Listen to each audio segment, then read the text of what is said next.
Oi, gente, tudo bem? Meu nome é Vitória e hoje eu vou falar um pouco sobre o livro Luanda, do Luandino Vieira, que é de Luanda, em Angola. Se você jogar Luanda no Google, vai aparecer o PDF. Foi por lá que eu li. Eu vou deixar o link aqui no box de descrições. Ele é um livro curtinho, ele tem 100 e poucas páginas, ele é dividido em 3 partes, então ele é composto por 3 contos. Foi um livro publicado pela primeira vez em 1963. E o período ali entre os anos 50 e 80 em Angola foi um período bem conturbado, porque o país ainda era colonizado por Portugal, assim como o Brasil foi, só que até um período bem mais recente. Os primeiros movimentos contra a colonização, assim, mais organizados, estavam surgindo e Portugal ainda estava sob o salazarismo e não queria abrir mão das colônias. Por isso, ele vai começar a perseguir quem fala contra a colonização, seja exaltando uma nacionalidade angolana, seja falando mesmo em pegar em armas e lutar contra a metrópole. O Luandino foi uma dessas pessoas, ele passou ao todo 11 anos preso. Enquanto estava preso, acabou lendo alguns livros e também escrevendo alguns livros. E a maior parte da obra literária dele foi escrita enquanto ele estava na cadeia. Esse foi o meu segundo contato com alguma obra literária angolana, então pra mim foi muito mergulho no desconhecido. Não tão desconhecido, né, porque eu li esse livro para um trabalho da faculdade, então eu já tinha visto algumas aulas sobre literatura angolana, sobre história angolana, mas assim, um terreno muito menos calçado do que eu tô acostumada quando eu inicio uma leitura. Os contos, eles vão se passar nos museques de Luanda, que eu entendi como bairros não planejados,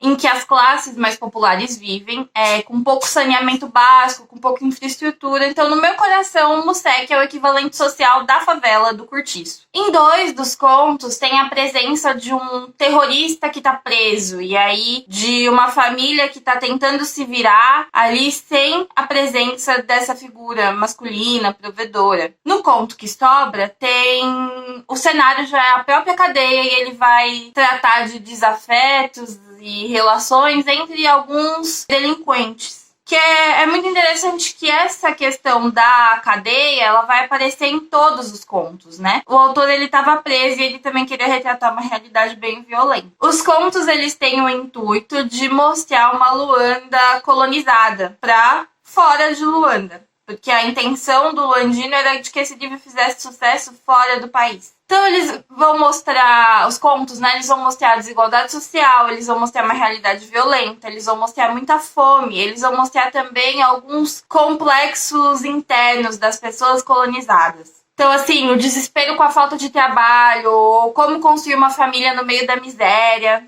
Uma sensação, assim, de ser pequeno, de se sentir pequeno quando você vai para uma região mais nobre da cidade. E também preconceitos que existem dentro de uma lógica colonial e desigual. Tem uma cena, pra mim, que ela é aterritorial. É um menino, ele é adolescente, ele tem uma camisa amarela que pra ele é a coisa mais linda do mundo. É a camisa que ele vai pros bailes que ele gosta, é a camisa que ele usa pra flertar, é a camisa que faz ele se sentir seguro. E aí ele vai pra uma parte da cidade que é a Baixa, o nome dessa parte da cidade, que é a cidade onde fica a galera mais rica. E quando ele se olha no reflexo de uma porta de vidro, ele olha aquela camisa amarela e ele não vê a mesma camisa amarela. Ele vê uma camisa desbotada, ele vê uma camisa feia e ele não se sente mais tão seguro quanto ele se sentia no Museque. Então, pra mim, essa é uma sensação de deslocamento que toda pessoa que vem de alguma periferia social acaba sentindo ao tentar adentrar um mundo de classes mais altas, ao tentar se inserir em outras localidades. É um sentimento meio que constante, porque a gente acaba tentando se ver com o senso estético do outro para tentar se encaixar nesse senso estético e para ser aceito. O último texto do livro, ele chama A História da Galinha, do Ovo e da Galinha, e ele é um texto bem famoso da literatura africana como um todo. Porque ele mostra uma briga de 2 mulheres pela posse de um ovo que a galinha de uma delas botou no quintal da outra. E enquanto elas estão brigando, tem um monte de homem tentando roubar o ovo delas. Mas enfim, tudo isso é mostrado no livro, valorizando bastante as línguas tradicionais de Angola. Então o Luandino, ele vai utilizar muitas palavras em quimbundo. E você simplesmente não entenderia essas palavras se não tivesse um glossário no livro. Mas isso não importa tanto para entender as histórias, porque você consegue pegar o contexto geral. E elas são tratadas de uma maneira muito bem humorada, apesar de retratarem temas super pesados. Você se pega rindo no meio de todas elas.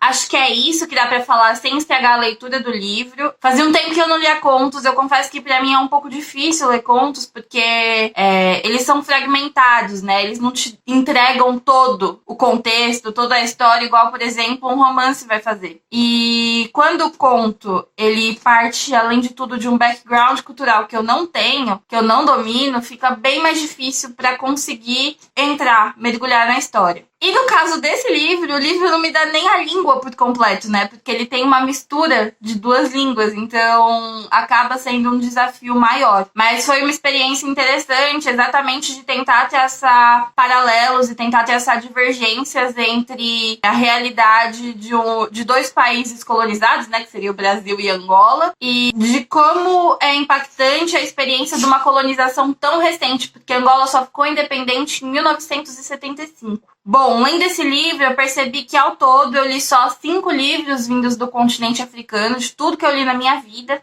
Se você for muito generoso, dá pra considerar que tem mais um, que é um livro com um coração argelino, mas só porque ele é do Fanon, né, que o Fanon se envolveu na Guerra de Libertação Argelina. E, na real, o livro é O Pele Negra, Máscaras Brancas. O Fanon ainda nem estava envolvido com essa questão ainda, então acho que não dá pra considerar. Então, a partir de agora, eu vou usar um mapinha da África, e toda vez que eu ler algum livro do continente, eu vou ir atualizando o placar dentro desse mapa. Por enquanto, meu placar africano ele tá assim. Eu já li O Mundo se Despedaça, do Chinua Achebe. Também já li Como Educar Crianças Feministas, da Chimamanda Ngozi Adichie. Os dois são da Nigéria. Também li um livro de contos chamado Nós Matamos o Cão Tinhoso, que ele é um livro do Luiz Bernardo Ronuana, um escritor moçambicano. E esse livro envolve matar um cachorro, então ele me deixou numa ressaca literária assim de meses. Tem um livro de uma mulher chamada Dulce Maria Cardoso, chamado O Retorno, que ele vai falar sobre o retorno dos colonos de Angola para Portugal, quando a independência acontece. Mas a Dulce, ela é portuguesa e o livro, metade dele vai se passar em Portugal. Ele vai falar exatamente de como é a experiência de retorno. De Angola mesmo, eu li o Luanda, do Luandino, e também li Mayombe, do Pepe Tela. E Mayombe, assim, me gerou vários incômodos ideológicos, vários incômodos também da forma que o cara escreve. Eu não gostei muito de Mayombe. E assim,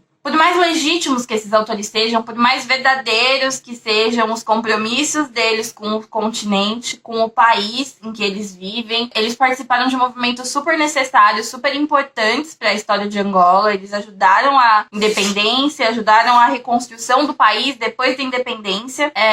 Mas olha a cara deles. A ancestralidade deles não é do continente africano. Então isso pra mim faz com que esses 5 livros que eu li do continente sejam ainda menos significativos, assim, seja um número ainda menos significativo. Porque 40% da produção africana que eu li, ela é feita por brancos. Eu espero mudar essa cifra e vou sempre atualizando aí um placar África aqui. Hoje foi isso. Tchau, tchau. A gatinha resolveu fazer cocô agora? Talvez.